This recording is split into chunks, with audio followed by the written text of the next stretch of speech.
I'm going to show you how to build a quick little Python project using some randomly generated football data.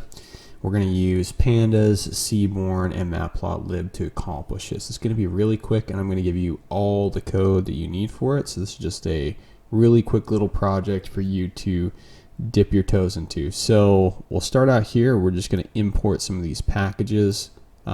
First off, I'm using Google Colab, which go there, you can build a notebook just like this for free.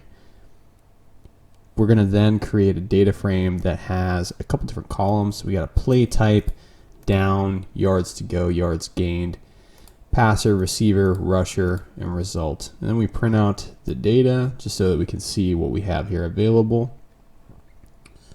I know that right here, this is not a football player, but hey, just some athlete names in here.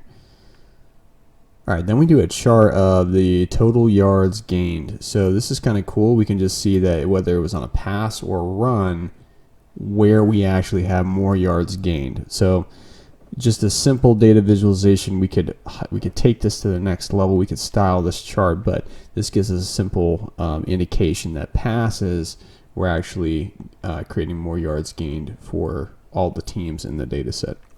For our next chart here, we're grouping the data by the player, and then we're just getting the total yards gained by the passer.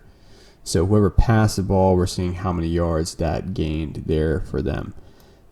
We're making this initial chart, and then we are tilting these x-axis values so that way we don't have them overlapping, because some of these names, like Patrick here, is kind of long name, so we wanted to make sure we had that out of the way. Then the next chart that we can do is we want to see the yards gained by down, so like which down was the most successful in yards gained across the entire data set.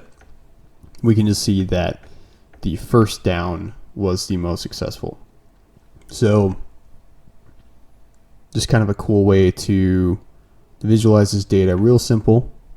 If you like this, check in the description for the notebook, the Python file that you can upload to Google Colab and fiddle with this code yourself. If you just want to pause and follow along with this video, that's great too. But if you like this, feel free to check out my other videos, share this with somebody who might like it, and throw that like button because it really helps out the YouTube algorithm there. Thanks for watching and have a good one.